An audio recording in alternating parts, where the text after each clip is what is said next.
Hey everyone, welcome back to the Learning Evolution podcast. Adam with you here as always, and on this week's episode, I am very pleased to welcome to the show Jerome Myers. Jerome, welcome to the show.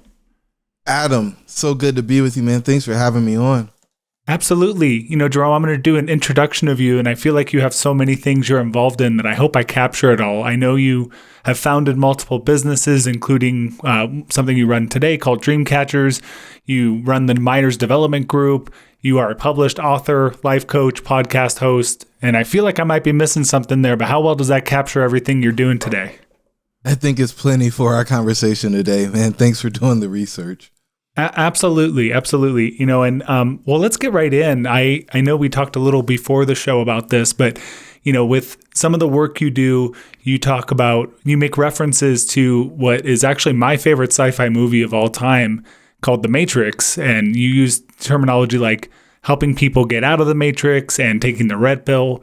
Why don't you tell us a little bit more about why you took the terminology from such an amazing movie and what that means to you and what you do for your clients? And I got to make sure we're talking about the same thing, because the 1999 documentary, The Matrix, was just one of the most transformational pieces of art that I've ever witnessed. And for those who haven't watched that version or the one that came out in December of 2021, I would really encourage them to do that, because I think it gets at the essence of what most of us figure out once we get to the top of the ladder that's on the wrong building or the end of the rainbow and find out there's no pot of gold. And it's simply this: we are often programmed in a way that makes it easier for us to control so that other people can have us do their bidding. And once you accept that to be something that's true, I think it shifts the way that you interact and engage in the world. Yeah, I like that you call it a documentary. It's crazy how much in the last 20 some odd years that a lot of those things have proven to be true. And unfortunately, I think some of that terminology has been co-opted by people in political spheres, but that's not what you're getting at here. You're talking about just the kind of the public or perception around what life is, what society is, what's expected of us, and then getting out of that and not being more or less enslaved to that process. Is that a fair way to talk about your perspectives on that?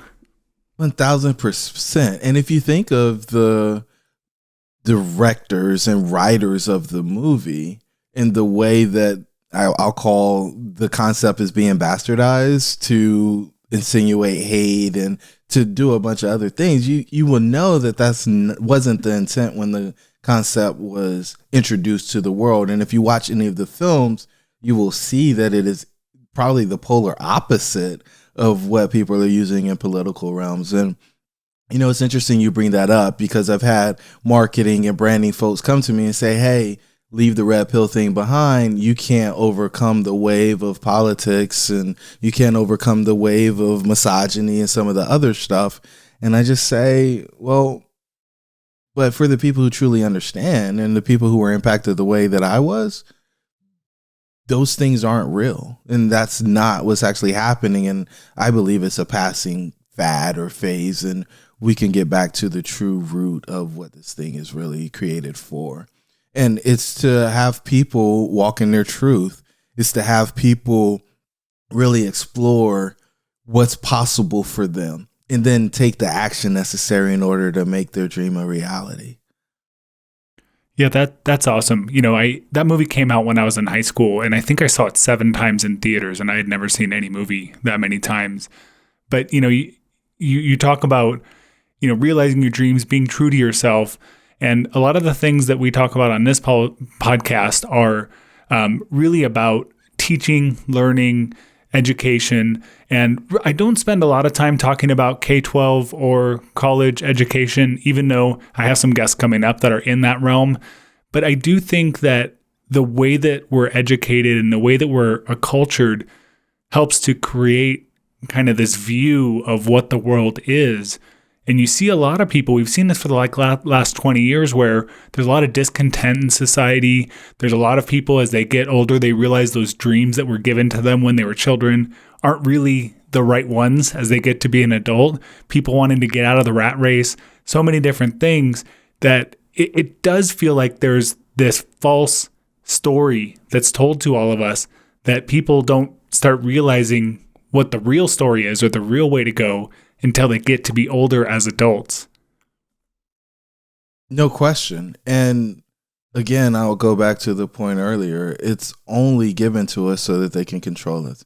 Hey, get good grades, go to a good school, go on debt, even though you're at an age where you don't even really know what you want to do or can actually evaluate whether or not this investment will return on the dollars that you're putting in. Then, get out, get a job, plan to work there for 40 years, and then, get into debt with the mortgage. And we just continue to pile it on so that you don't have the freedom of choice. You have to go do this thing because if you do anything else, then you will be default on your obligations that you created, that you didn't even have a true understanding of the decisions or the consequences of those decisions. And I think that is the magic of making things continue to go as they have been. And what I want more than anything else is for people to understand the backside of the choice that they make so that they can decide whether or not they can live with that. And if they can, then mazel tov, go ahead and do the thing. But if you can't, if there's something else that you want to be able to do, then I want you to have the ability to make an informed decision instead of one that is jaded or tainted or slighted or slanted, so that the person who is wanting you to make that decision gets you there. Yeah, absolutely. And, I know I talk to a lot of people, and I have folks in the audience here that are either people who were teachers in public schools and they loved the job. There are certain aspects of the job that they loved, but they're moving out. They're transitioning into the corporate world. Or you see people in the corporate world that are transitioning to either working for themselves or doing, maybe getting a side gig going or something like that. There's so many people trying to find something besides what they have going on today. Now, I know you used to work in the corporate world and you got out of it. That seems like kind of one way to get out of the matrix. So why don't you share a little bit about your story of what got you from that corporate job to what you do today? Yeah, man. So I get the phone call on December 24th, and the fourth quarter is a part of the year that I don't enjoy because this is happening or is going to be happening over the next few weeks across the world. Right. And I was in a conference last week where guys just said, hey, I laid off 600 folks and blah, blah, blah, blah. He felt so bad. But I remember getting a call on December 24th at 4:55, and it went something like this. Hey, Jerome, I know you and I have been going back and forth on this for a few weeks, but I made a decision. We're going to lay half of them off. No, we're not going to lay half of them off. That's not the right decision. Like that, we shouldn't do that. Like, we need these folks. Jerome, I'm calling to inform you of a decision. And it was in that moment that all of the illusion that I had around actually being an entrepreneur and being in control and having autonomy evaporated. Because a guy that I talked to every other week and I saw once a quarter was telling me what we were going to do with the people who were on my team. Now, earlier that year, January 13th, when I started, I was employee number 2. At this point, I had about 175 people on my team. And we were going to let them know that they didn't have a job anymore. Wow. It was just a disaster for me. And so I spent the next week or so figuring out how we could do this in the most objective way. Because I didn't want people saying, oh, well, we just kept the friends or it was just favorites or whatever else. And so the phone call ended, as you can imagine, but it ended in a really abrupt way. It said, hey, Jerome, I'm going to go spend the rest of the year with my family. I'll talk to you in the new year. And like all of the weight of the decision that somebody else made sat on me. And in my head, I went into the matrix thinking, oh, they're making me do this. I don't have a choice. I'm just going to, I don't want to give up the company truck. I don't want to lose the 6-figure salary and the big bonuses and all this other stuff. So this is what I have to do. On the flip side of that, I realized, no, you had a complete choice. You just decided to participate. And that's the programming piece. The programming piece is believing you don't have an option. You don't have a choice. You just have to do what other people tell you to do. But we are all, I was going to say we're all free thinkers, but I don't think that's a true statement. We all have the capacity to be a free thinker and make our own decisions and our own choices. We just choose a lot of times when it's convenient not to do that. And so I promised myself I would never do it again. But we were doing the same thing the following year. And I was like, I know that I have a choice now. I know that I get to choose. And because I get to choose, I'm out. I'm leaving corporate and I'm going to go do my own thing because I wanted the buck stop with me versus other people coming in and telling me what we have to do and when we have to do it. Yeah, absolutely. That's so hard to be faced with this situation where, you know, you're going to be affecting other people's lives. And it always seems to be in Q4. It's trying to control those costs before the end of the year. But we're seeing it right now in the tech space with all these tech companies laying people off.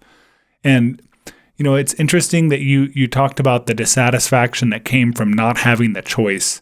And a lot of times, you know, especially with a lot of the listeners of this show, you know, people are in roles where they aren't that senior decision maker. You're not the vice president of the company. You're in a role where someone else is kind of prescribing something that you have to go to. And we see this as across business where there's this dissatisfaction. I mean, they made up new terms in these last couple of years of the Great Resignation and quiet quitting and all these things that to me just sound like people are unhappy with their jobs. And so have you seen just in these last few years, maybe just since COVID started at the start of 2020, where, you know, the work you do with people has changed or there's been more need to work with people? Because it seems like there's more job dissatisfaction than there used to be. You know, I think it's interesting because back when I was in that last role, right, I was reading polls and data and it was like 80%, like it was a Gallup poll, 80% of people don't like their jobs. Or they're doing work they're not passionate about. And I was like, man, what in the world? Like, why would people spend that much of their waking hours doing something they don't enjoy? It just sounds like a disaster to me. And so we spent a lot of time on leadership development and training and trying to make sure that we created an environment where people didn't want to leave, because I think majority of people quit their bosses more so than they quit the company. And it's just that direct level of interaction with leadership that is the thing that is the glue that keeps people or pushes them out. Now, with that said, now that I'm on the other side of the fence and I'm helping extract people from the matrix, right? When people show up, and the majority of people I spend time with, they're either already out and building the thing that they decided they wanted to build before they exited, or they're trying to figure out how they're going to escape, right? How they're going to exit the matrix. And what I found is more people, because of the folks who passed away due to COVID, they realize that life is finite. They realize that their time could be short, and they don't want to leave it to chance on whether or not they actually get to do the thing that's on their heart, the thing that they believe is going to make the world a better place.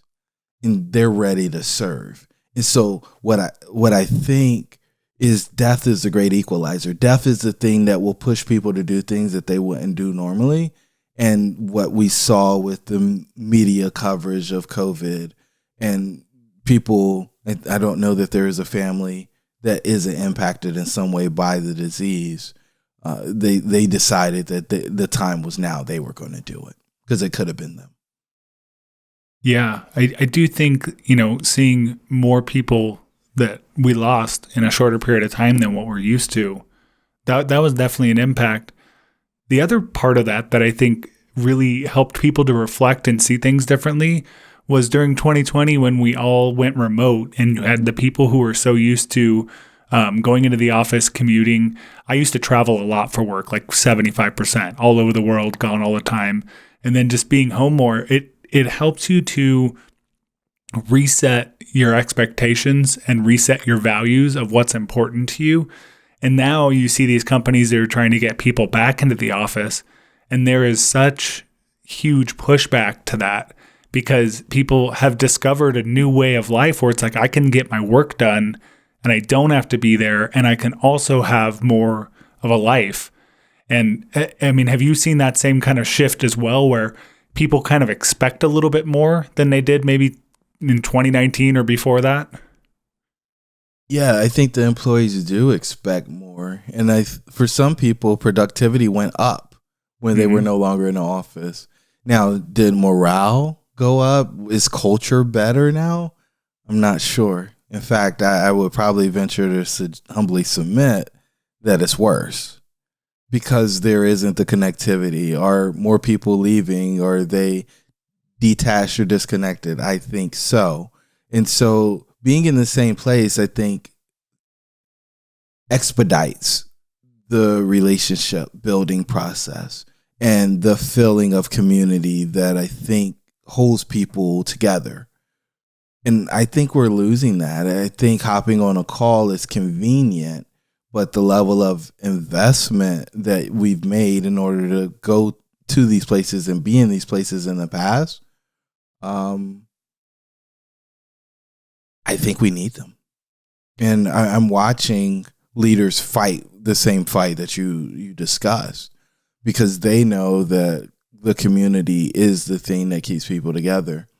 And they're having a hard time. I don't know how else to say that. Yeah, you hit on some good things there. I do think that a lot of companies have struggled to maintain that company culture and, like you said, the community in a virtual environment. But I would also argue that even in the office, a lot of companies struggle to maintain community and culture in face-to-face environments too. So yeah, you have this, lack of in-person communication and some challenges. But I think it's deeper seated than that. I do want to tie back. Earlier, you said you've done leadership training, and I've worked for 15 years in different training roles and seen leadership training on a variety of topics delivered from in-house and vendors and tons of things. And it's a very important thing, but it's also something that oftentimes doesn't actually drive the right behaviors in the workplace. So when you're working with people on leadership, what are the things that you focus on? Trust and communication are the two most important things. How can we quickly foster trust? And more often than not, it's just the person doing what they say, saying what they do. And then from there, building everything on top of that. I see so many people trying to move the world, but the team sends CYA emails because they don't trust that the person who they made this agreement with is going to do the thing. And if they don't do the thing, then they want to be able to show somebody an email that this person was the reason why they didn't do the thing, instead of everybody locking arms and figuring out how to solve whatever didn't get done so that they don't lose a client or have whatever other negative impact, whether it's financial or otherwise, to the organization. So we spend a great deal of time identifying the things that do not help create a culture that fosters trust, and that trust, using that trust to communicate in a way that isn't what I'll call cumbersome, right? Mm-hmm. And like one of the simplest things for the listeners to just implement right now is just to eliminate sarcasm. Like, I think communicating is hard enough, and using words to communicate something that you don't really mean and forcing people to pick up and figure out what you actually meant because of the inflection or the face that you made when you said the thing, I don't think it's fair. Like, I think the words should be a greater percentage of the communication than what most people use them as, because I think the words are only 10 or 15%. Yeah, that's fair. That's good advice. I used to be a very sarcastic person as kind of just my way of including humor in things. And it's something I've learned that if people don't get the humor, it just comes across as negativity. And you really have to manage that because, especially in a workplace or especially in a professional environment, you're dealing with a lot of diverse people that have different ways to communicate and interpret things that you don't want to alienate people because you did something that works for you, but maybe not for them. So you gave me an example of something they can do. What are some things that you've noticed that maybe inhibit trust from leaders to the people they support? Yeah, pretending like everything is okay and they're perfect, right? The lack of vulnerability is the greatest indicator of whether or not somebody's in a trusting environment. And the leaders have to demonstrate that. They have to show people that they have sweaty armpits, right? And like it's coming through the shirt. Because everybody in the room can see it. As soon as they raise their hand, like they see it, but you can pretend like it's not happening. And like it's probably a gross metaphor, but the thing is, everybody in the company knows what's wrong at the company. And so if we as leaders try to pretend like there's nothing wrong or there's no issues, we either seem disconnected or we're oblivious. And both of those things are not going to see trust for anybody that's, in that space where they don't feel like they can actually impact or influence what's going to be done in order to fix whatever the issues are. Yeah, it's kind of like that difference, and I'm sure you've heard this before, of the difference between a manager and a leader. And the manager is going to be behind the team, and the leader is leading from the front of the team. And that's a huge difference. And I think we've all been there. You mentioned earlier that people leave jobs a lot of times because of their direct reporting manager. And that's because they're not feeling supported by that person, feeling led. I know I've had jobs in the past where it just didn't feel like they were developing me. They just expected me to accomplish tasks, and maybe that's okay for a little bit, but eventually you feel like you want more than that, and then you look elsewhere, and someone eventually, if you have the right skills, is going to find you. So when you're delivering these courses, is this something you're doing for like corporate clients, or do you have individuals that come from various companies to it? I'm just interested in like the layout and the different perspectives you get in one of these type of leadership training sessions. Yeah, so the Leadership Bullpen is a 12-month curriculum that we do for emerging leaders or people who already have a titled or formal position. Two different bodies of knowledge, but cohesive from the standpoint of you would move from one to the next.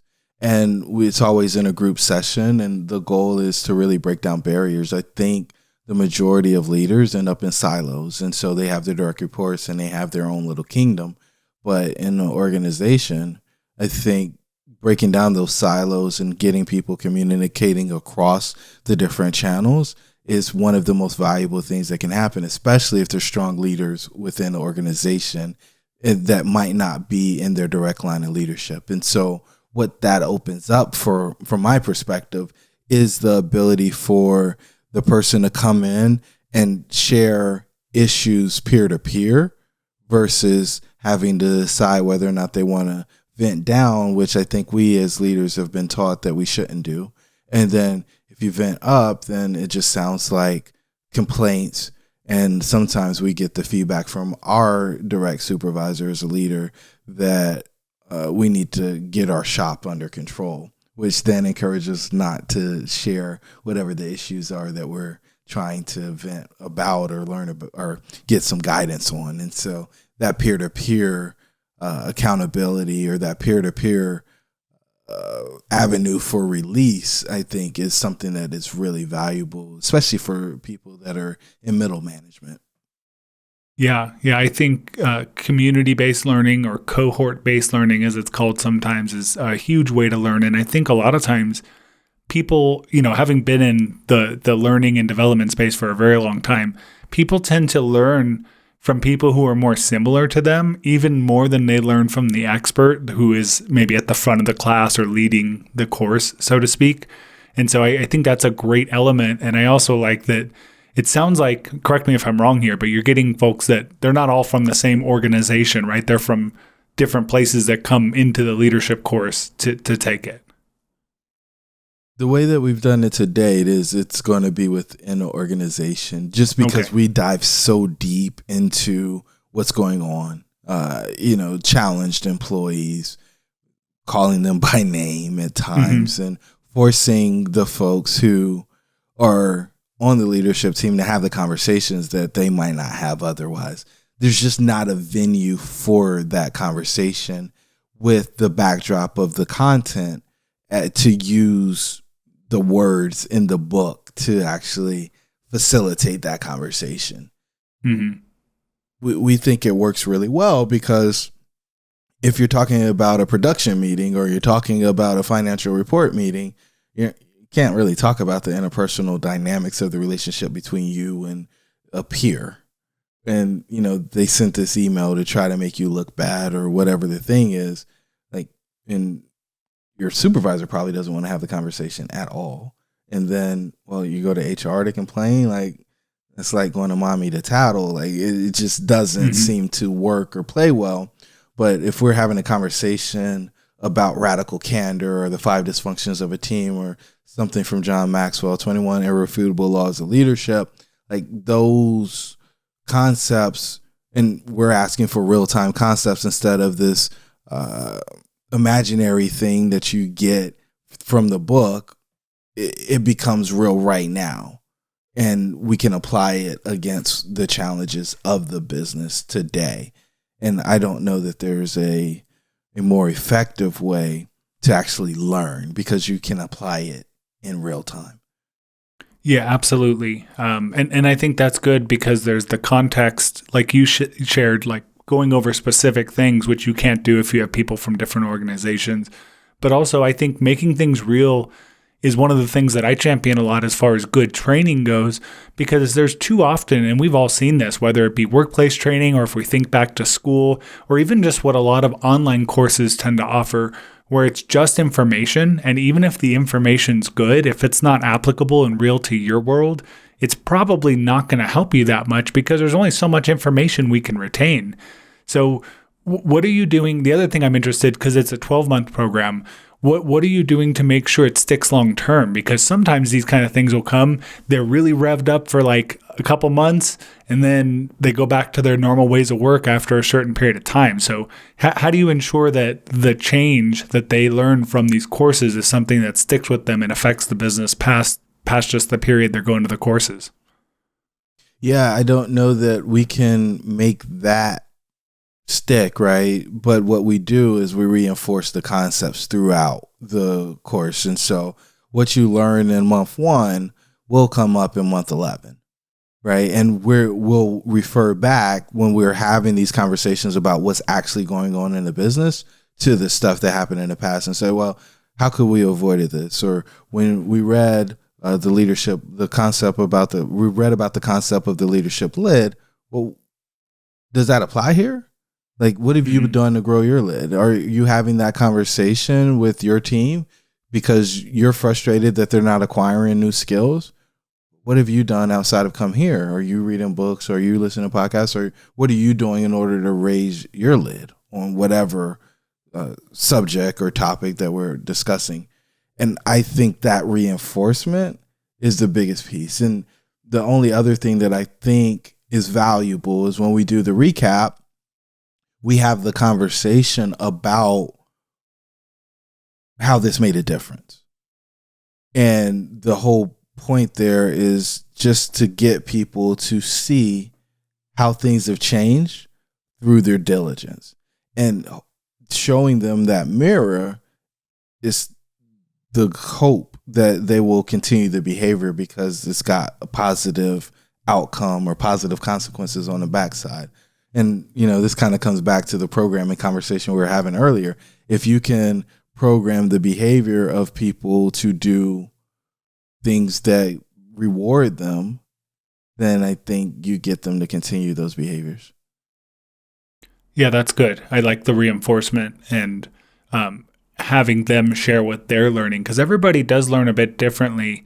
I'm a big podcast listener. I'm a big reader. You probably see my books in the background, but everyone's a little different. Some people just like to know what the model or the framework is, and they don't need all the background information. And some leaders are so busy that they just, want some kind of template or thing that they can follow. So, everyone's going to be a little different of how they apply that or they build it into their workflows.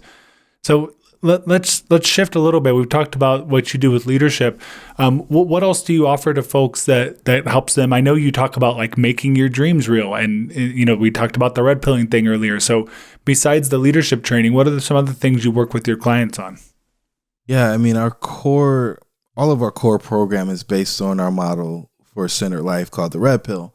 It's got 6 levels, but we'll break it down into 4 right now, and then if we want to unpack it more, we can.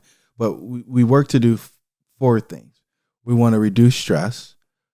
Once you reduce stress, then you are less likely to do self-destructive habits. Once you're not doing the self-destructive habits, we believe that you can improve your health. And there's a bunch of different things we can plug in depending on where the person is today in order to elevate their health so that they can get into peak performance condition. When they're in peak performance condition, they begin to max out their earnings. They start to have a bigger impact on the folks around them.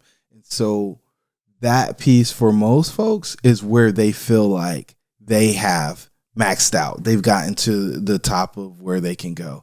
It's called self-actualization for those who are Maslow hierarchy of needs folks. They have the money they need. They've got choices. They can do pretty much what they want, when they want, with who they want. But usually what happens at this place is they ask two questions. What was it all for, and is this really it? What was it all for, and is this really it? And when they start asking those questions, they're seeking fulfillment. They're seeking for their life to matter. They're seeking significance. And in that's level 6. And we call that self-transcendence. And this is just for them to become immortal, to do something that makes the world a better place. And I think that everybody is trying to get to that place. They may believe that the 6,000 square foot house and the exotic car and the lavish vacations are the thing that are going to actually get them to the place they want to get to. But what we've seen and what we've learned, and if you read any of the studies that are out there, the money and the lifestyle only go so far. It's the ability to help other people that makes all the difference in their true satisfaction in life. Yeah, absolutely. I mean, you look at the studies in the blue zones and those areas where people live the longest lives, they always have a good community and they have a sense of purpose.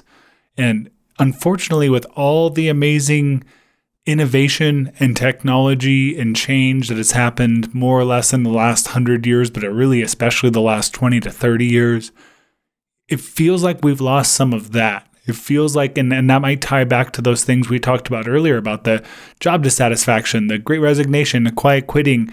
People are, unhappy with clicking on a mouse and typing on a keyboard. They need more than just that. And, I think there's also all the societal things, which may or may not be worse than the past, but they're certainly broadcast to us more than they were in the past via social media and the TV and all this stuff. So people are stressed. And especially these last 3 years, people are really, really stressed. So have you found that's affecting the people that you're working with, the modern world, so to speak? Or is it just typically the stress of being a leader in the workplace and things of that nature? I think the workplace is the thing that's impacting most people. Within the stress bucket that I chunked down, there's 3 different levels: the self-image, relationship, and work. And we believe that all of our stress is wrapped up in those 3 areas. And so what happens if you actually get your self-image right, you can take your mask off and show up authentically in the world, which then impacts the relationships that you have, because you're able to tell people who only want to take from you that that's not going to be anymore, and that there's an expectation that there's mutual benefit. And if they want to participate, great. If not, then that's great as well. But when you move through those 2 levels, then when you show up in the workplace, you have the ability to have those interpersonal conversations when people aren't having the contribution that is expected for them to have on the team.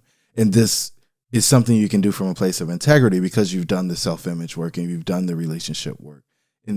But most people, I've found, they don't do the first 2 levels, and then they go into the workplace and it just pours on. It becomes almost crushing or compressing for them. And in that, they either do one or 2 things. They shrink back to a level where this is the leader who says, hey, I don't want to be in leadership anymore. Just send me back to being an individual contributor. The goal there is to get them to go inside, do the work on the inside, then change the relationships around them so that when they show up in the workplace, they don't get crushed by the stress that's there because they're showing up as their authentic self and leading from a place of integrity. Yeah, that's good. And the was it the self-image was the first one, and it Yes. sounds like that ties to your health. And I'm a huge health advocate, and have have had some challenges in the past. Like I think most people, you kind of ebb and flow throughout it. But I can tell you, I operate at peak performance when I'm healthy, when I'm sleeping well, when I'm avoiding alcohol, when I'm drinking water, eating a good diet, exercising, things like that. And I'm sure there's probably more to it that what you offer. But I can tell you that the health focus affects the work focus. And I can imagine for all those people that experience all that stress, they probably have other things, like you said, that are weighing on them. And so I don't want to get too far into the models. If people want to discover those, they can check out your stuff. But I mean, is there like one or two things that you've noticed from your experience that tend to be pretty common threads between people that are affecting that kind of personal self-image level of stress? Yeah, the biggest thing is they believe that there's nothing wrong, right? Because for so long they've operated in this manner. But if you feel exhausted from your day, if you feel like you have to put a mask on before you can go out into the world, there's something wrong. And so, in the other extreme of that is, oh, well, you should just accept me as I am. If you're not your best self, then people shouldn't accept that, because the world and you deserve to experience you at your best. And so the two ends of the spectrum is pretending like nothing's wrong, and then pretending like giving a half-hearted, or I don't even know that some people put it in a half, but a less than stellar effort is the way that they should show up in the world and be accepted or appreciated. Those things are very far from the truth.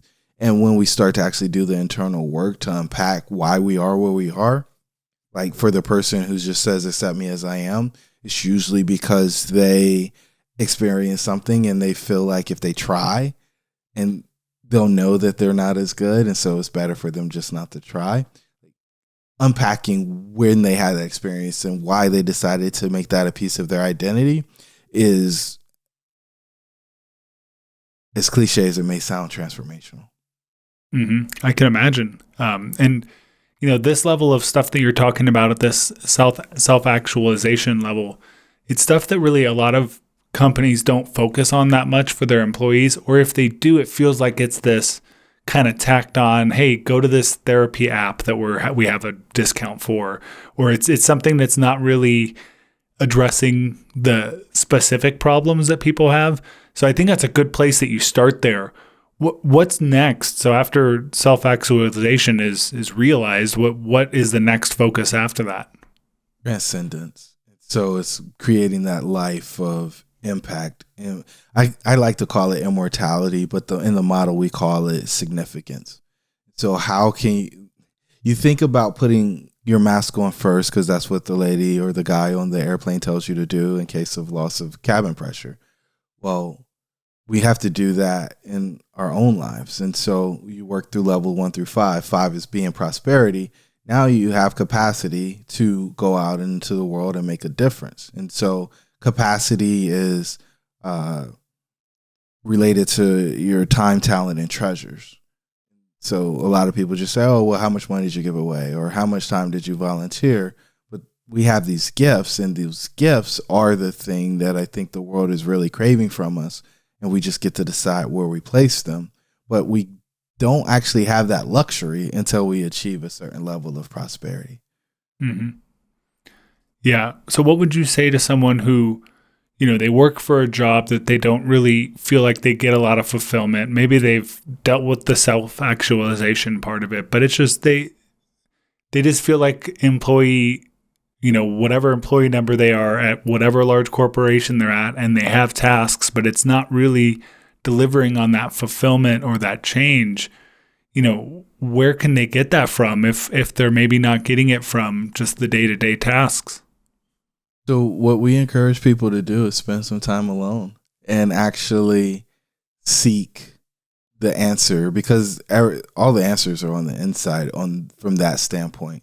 There are people who can help tease it out, and we do it through our process called line design, where We get a comprehensive set of data from folks and then create a report on all the things that we see as holding them back, the roadblocks and the things that anchor their personality. And then we, in one sentence, we offer to them what we think that they are uniquely prepared to do for the world. And most people know what it is, but don't believe that they can make a living doing it. And if you apply your talents to a problem that you're passionate about without fail, you get rewarded. And I think you get rewarded in a way that you probably can't imagine because of what you do in your day job.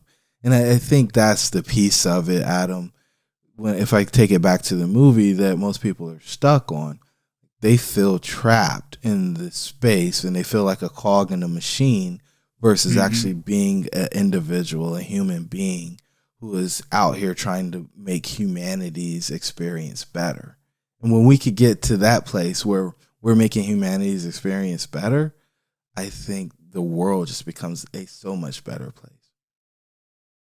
Yeah. Yeah, I think that's a good connection there because most people with the job that they're currently working most likely did not have an intent to go that direction. It just happened, or it fell into their lap, or that was the job they happened to apply for that happened to hire them.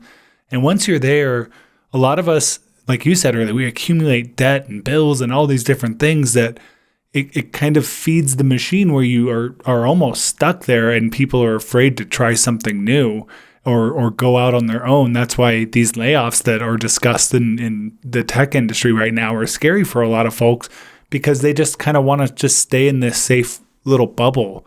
But it's certainly not good for your long-term health if it's not what truly brings you joy and meaning. But, Jerome, I know we are running short on time, so I want to give a couple couple minutes for some final questions. First off, I know you recently wrote a book, you have a podcast, you have stuff. So where can people find you or connect with you if they want to contact you after the show? Yeah, JeromeMyers.co is the compass for all things that we've got going on. You can get access to the book. We actually have a new promo going on where they can get a free download of the book. And if they wanted to go do that, they can go to ittooktheredpill.co/book. And jumping over there, they can get that free download of the book. So either JeromeMyers.co, or if they want a copy of our book, which is titled Your Dreams Should Be Real. And it gives you kind of our framework and the process that we use to help people exit the matrix and stop grinding and start living the life of their wildest dreams. Great. And I'm guessing like the courses you offer, if there's any companies that are looking for that, that's on the website as well. Yeah.